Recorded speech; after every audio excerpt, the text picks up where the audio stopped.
Dentro del mundo que nos rodea existe un universo que permanece invisible a nuestros ojos. Hay cosas que podemos ver a simple vista, pero para descubrir ese universo que a simple vista no podemos apreciar, necesitamos de un artefacto especial. Un instrumento que amplía el tamaño de las imágenes varias veces. Un microscopio. Si observamos bien los objetos, materiales como el agua, plantas o animales, creemos observar un todo. Pero hay algo más de lo que vemos. A través de un microscopio podemos ayudar a nuestros ojos a ver otras cosas. La palabra microscopio proviene del griego micros, pequeño, contrario a macros, que es grande, y scopio, que significa observar. Un microscopio nos permite observar aquello que es muy pequeño. Cuando queremos leer algo y no podemos, necesitamos anteojos. Una lente, una lupa y hasta un microscopio son instrumentos ópticos que ayudan a nuestros ojos para poder ver mejor. Las lupas son microscopios simples porque tienen un solo lente. Pueden aumentar hasta 40 veces el tamaño del objeto observado. Cuando se quieren observar mayores detalles, se usa un microscopio compuesto, que es un sistema formado por varias lentes que permite ver formas imperceptibles al ojo humano. Para que un objeto pueda observarse mediante un microscopio compuesto, debe ser casi transparente. En estos aparatos, la luz ilumina desde abajo y pasa a través del objeto observado. Por eso, la muestra debe ser muy delgada.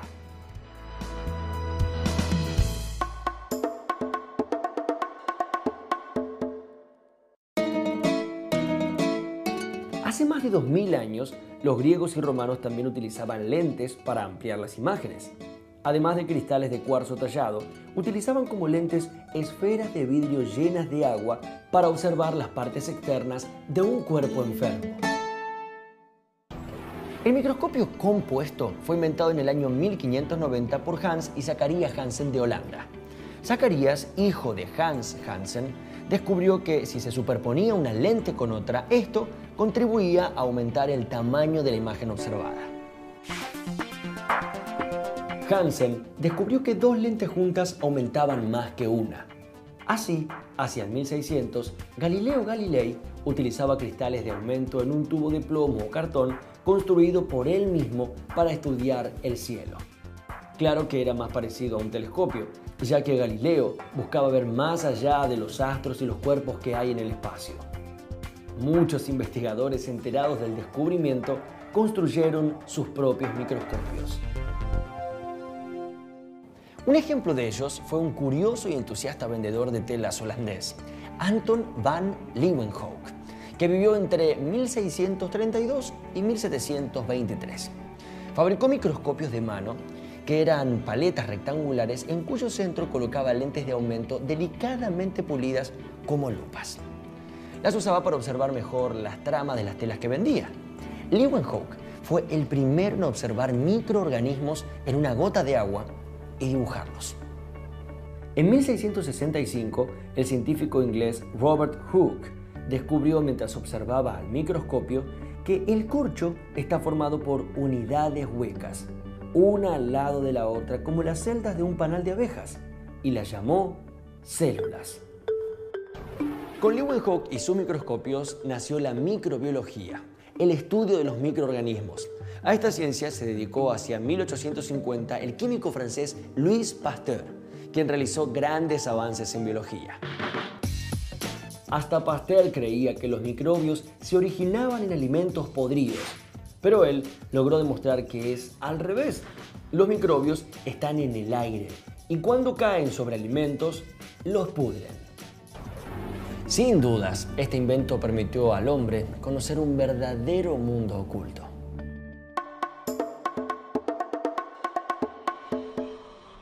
Bueno, vamos a comenzar esta charla recordando el concepto de poder de resolución.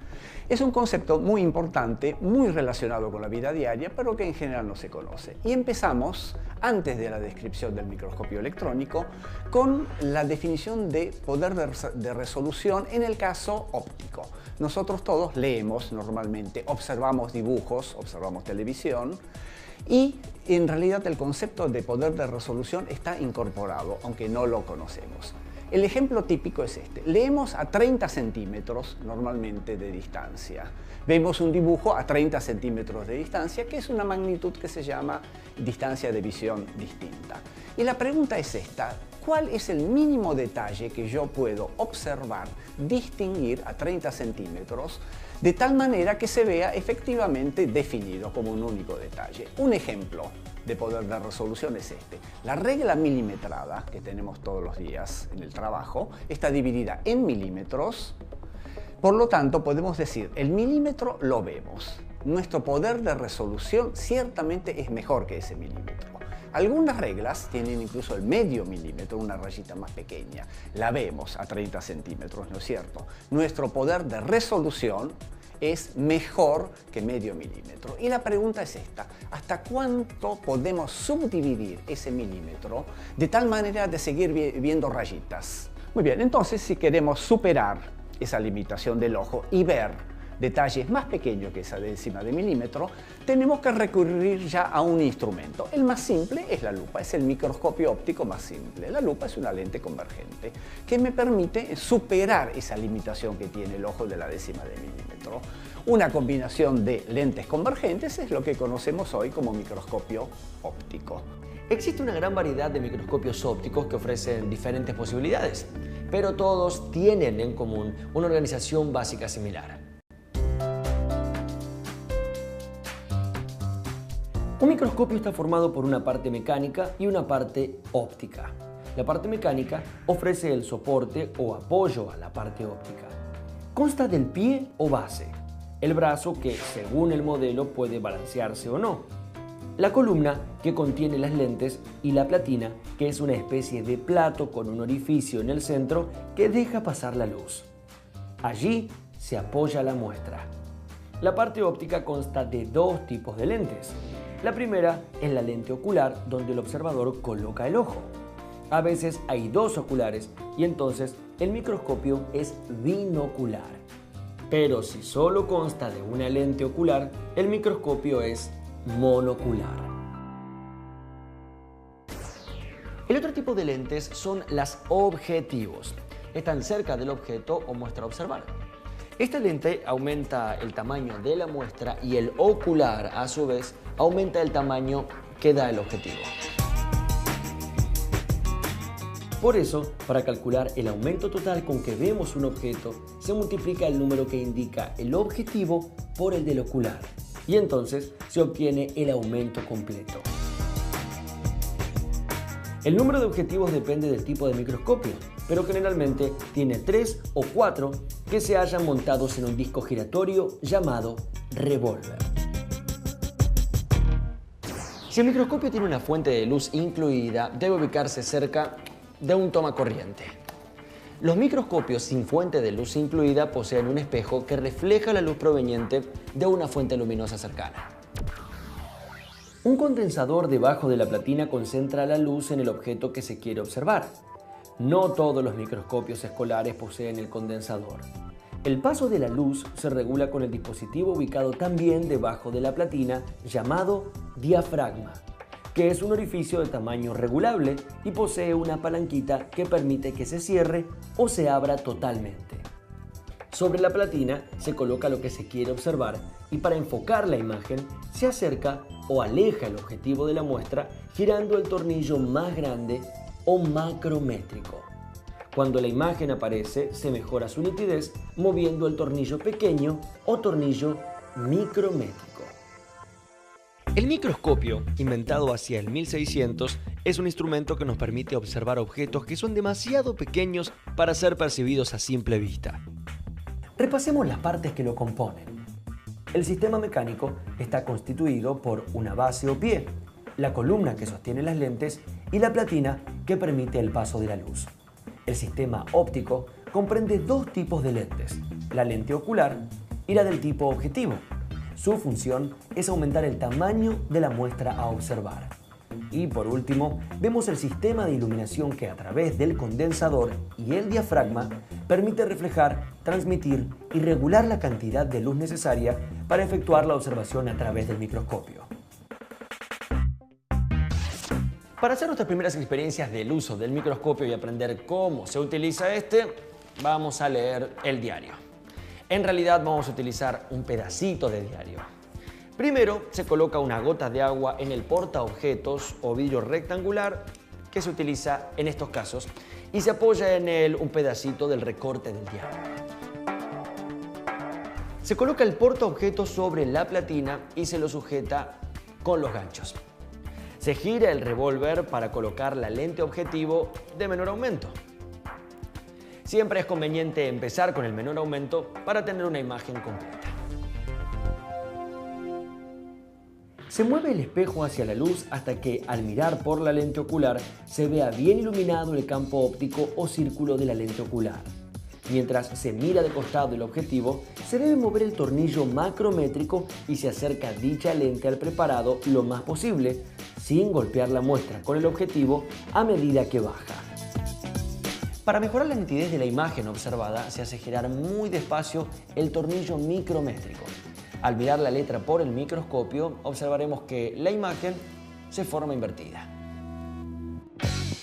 Cuando el objeto a observar es muy pequeño, es necesario pasar a ver con una lente objetivo de mayor aumento o aumentar el ocular cambiándolo por otro.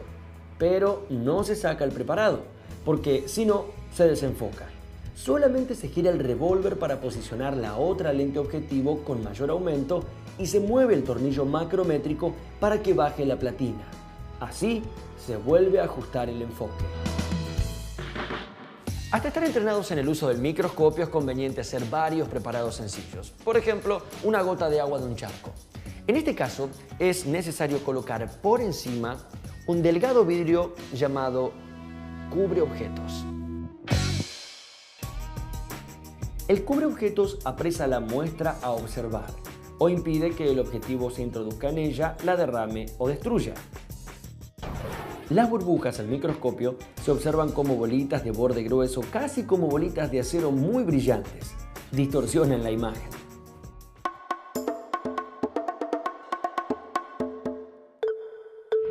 Los microscopios ópticos pueden estar conectados a cámaras de fotos o de filmación. Inclusive hay una serie de microscopios llamados videoscopios que enfocan la muestra y con una conexión especial proyectan la imagen en televisores. Esto hace que la imagen pueda ser apreciada por varias personas a la vez. Como vemos, el microscopio es un instrumento indispensable en la investigación biológica. El avance del conocimiento científico está ligado al desarrollo tecnológico, a las nuevas técnicas de investigación y a la calidad de los instrumentos con que se trabaja. Desde la creación de los primeros microscopios ópticos, pasaron muchos años hasta la fabricación de los modernos y complejos microscopios electrónicos que hoy utilizan los investigadores en todo el mundo. Hasta ahora vimos cómo son y funcionan los microscopios ópticos, cómo utilizan la luz y diferentes lentes para ver en detalle un objeto o una muestra. A continuación, veremos microscopios de última generación. Estos artefactos utilizan haces de electrones en lugar de luz y se los llama microscopios electrónicos.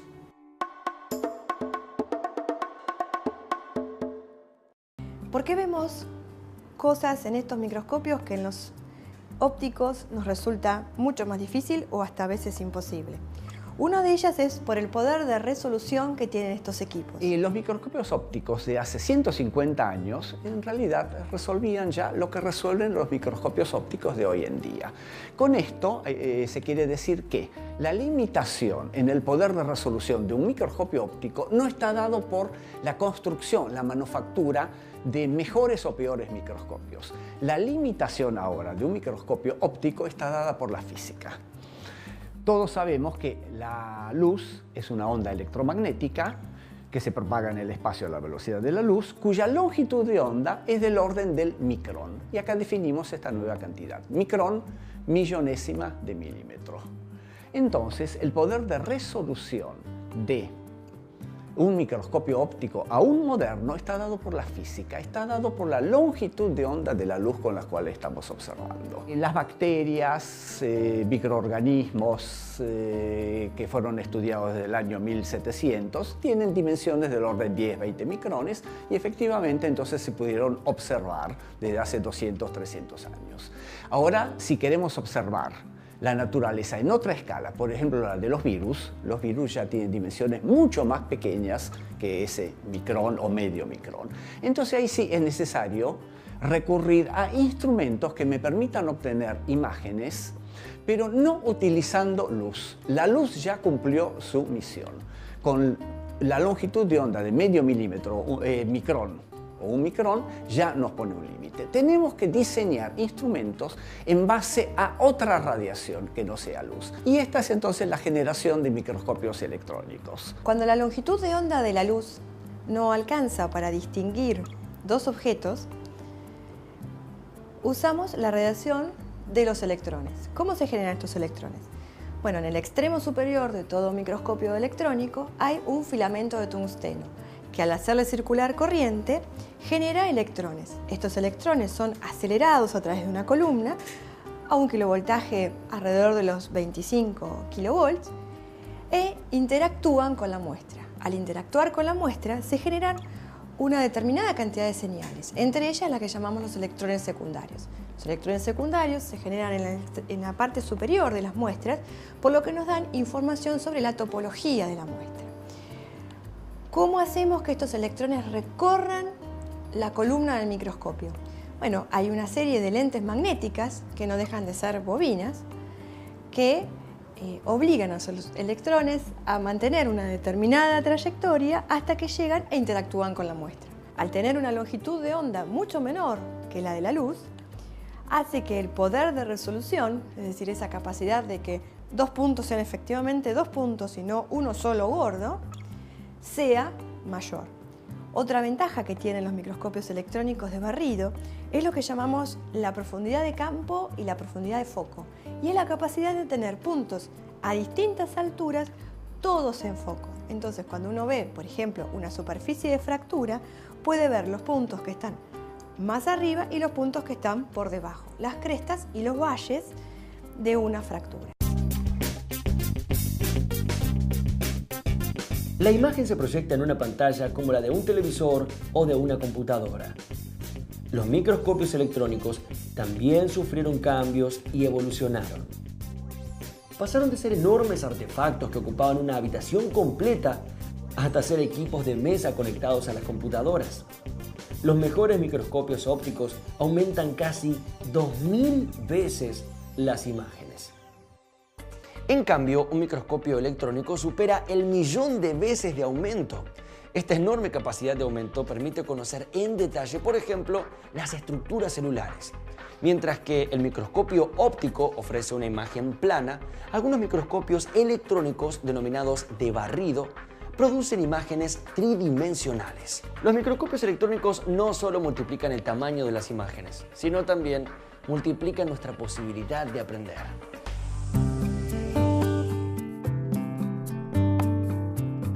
Este es un microscopio electrónico de barrido, funciona digitalmente, tiene una columna de vacío en donde está el filamento de tungsteno, que es el que emite los electrones.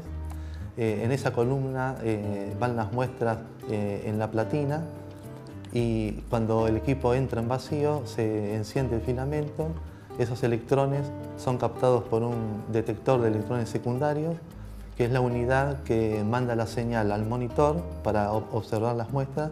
Otra señal la manda al CPU para guardar las imágenes digitalmente, y una tercera vía es con la máquina de fotos para rollos de 120 milímetros para hacer fotos de tipo analógica. El microscopio sirve para hacer trabajos de apoyo de investigación, desde un caracol hasta un grano de polen y de diversos materiales biológicos. También se usa en geología para ver cristales, y también para otros materiales que no son biológicos, como ser telas carbonadas, metales, agujas. Las muestras tienen que estar secas y se metalizan. El procesamiento es, se llevan a un metalizador, que se hace una cubierta de oro paladio, y de esa manera los electrones, cuando chocan con la muestra, rebotan y dan una señal que es detectada por el detector de electrones secundarios.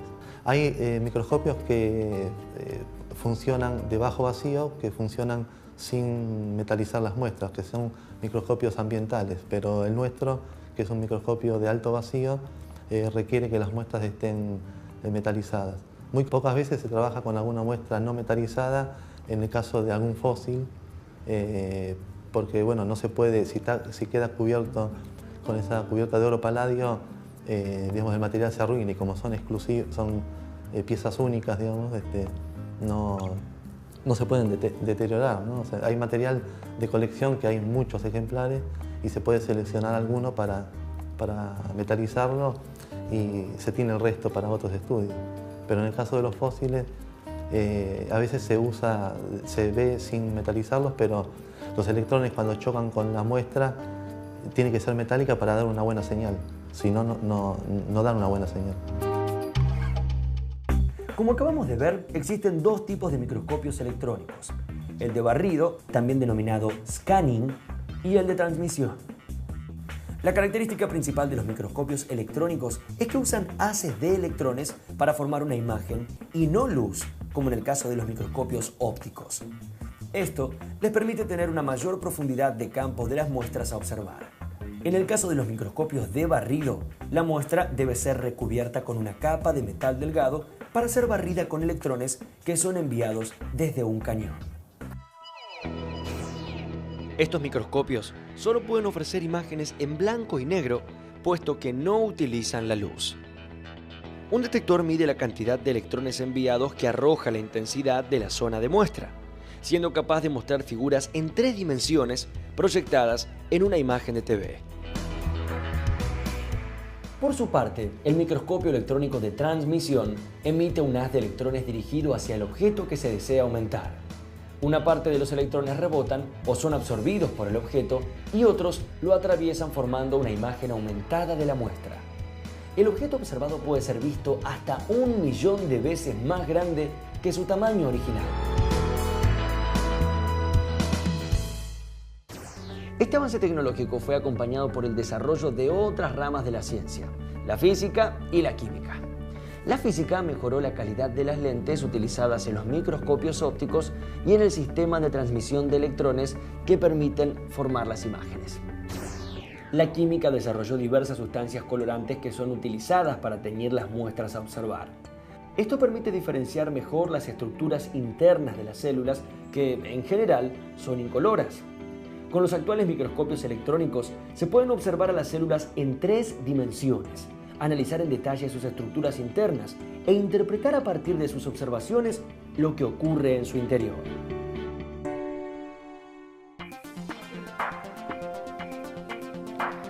Antes del uso generalizado del microscopio, era muy difícil probar algunas teorías que después resultaron obvias. Por ejemplo, en el siglo XVII, el médico inglés William Harvey estudió la circulación de la sangre y la función de las venas y de las arterias. Harvey creía que entre ellas había pequeñísimos tubos que no se observaban a simple vista, pero que conectaban las venas con las arterias. Pero no pudo demostrarlo, porque no contaba con el instrumento adecuado para verlas. En la actualidad todos sabemos que los capilares existen, y gracias a su existencia la sangre circula a través de tubos o vasos. Existen ciencias basadas exclusivamente en el microscopio y desarrolladas gracias a su avance tecnológico. La bacteriología, la petrografía y la metalografía son algunos ejemplos, pero hay más, porque la medicina, la biología, la historia natural y la química también precisan apelar ineludiblemente a la microscopía. Sin dudas, entre los múltiples instrumentos destinados a la exploración científica no existe en la actualidad otro con tantas aplicaciones. Gracias a él sabemos que existe un mundo secreto, algo más allá de lo que nuestros ojos pueden ver.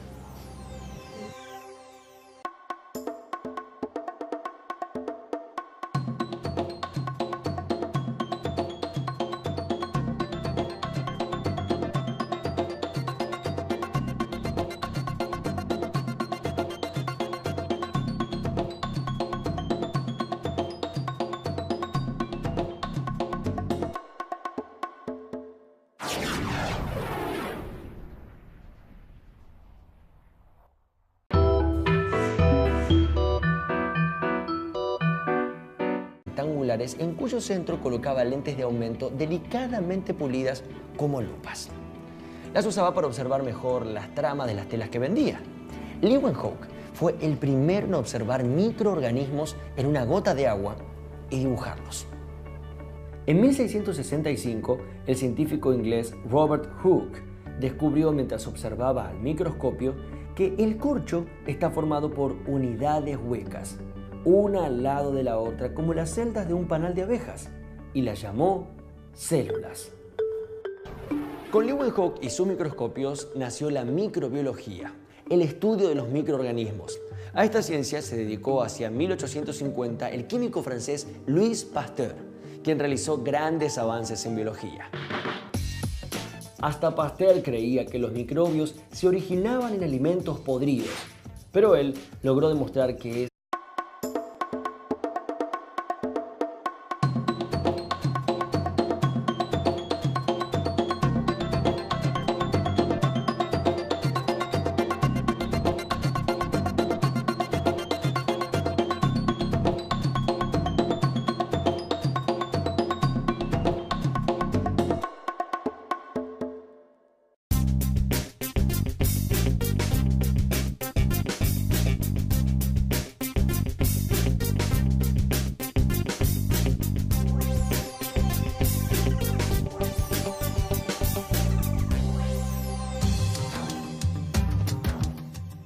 dentro del mundo que nos rodea existe un universo que permanece invisible a nuestros ojos.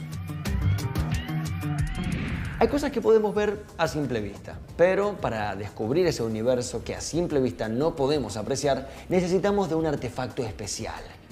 Un instrumento que amplíe el tamaño de las imágenes varias veces. Un microscopio. Si observamos bien los objetos, materiales como el agua, plantas o animales, creemos observar un todo. Pero hay algo más de lo que vemos. A través de un microscopio podemos ayudar a nuestros ojos a ver otras cosas. La palabra microscopio proviene del griego mikros, pequeño, contrario a macros, que es grande, y scopio, que significa observar. Un microscopio nos permite observar aquello que es muy pequeño. Cuando queremos leer algo y no podemos, necesitamos anteojos. Una lente, una lupa y hasta un microscopio son instrumentos ópticos que ayudan a nuestros ojos para poder ver mejor. Las lupas son microscopios simples porque tienen un solo lente. Pueden aumentar hasta 40 veces el tamaño del objeto observado. De Holanda. Zacarías, hijo de Hans Janssen, descubrió que si se superponía una lente con otra, esto contribuía a aumentar el tamaño de la imagen observada. Janssen descubrió que dos lentes juntas aumentaban más que una. Así, hacia el 1600, Galileo Galilei utilizaba cristales de aumento en un tubo de plomo o cartón construido por él mismo para estudiar el cielo. Claro que era más parecido a un telescopio, ya que Galileo buscaba ver más allá de los astros y los cuerpos que hay en el espacio. Muchos investigadores enterados del descubrimiento construyeron sus propios microscopios.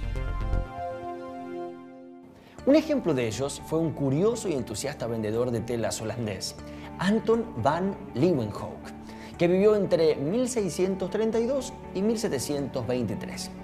Fabricó microscopios de mano que eran paletas rectangulares. Cuando se quieren observar mayores detalles, se usa un microscopio compuesto, que es un sistema formado por varias lentes que permite ver formas imperceptibles al ojo humano. Para que un objeto pueda observarse mediante un microscopio compuesto, debe ser casi transparente. En estos aparatos, la luz ilumina desde abajo y pasa a través del objeto observado. Por eso, la muestra debe ser muy delgada.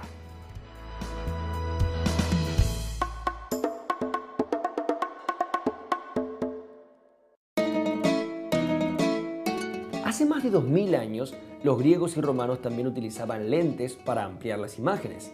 Además de cristales de cuarzo tallado, utilizaban como lentes esferas de vidrio llenas de agua para observar las partes externas de un cuerpo enfermo.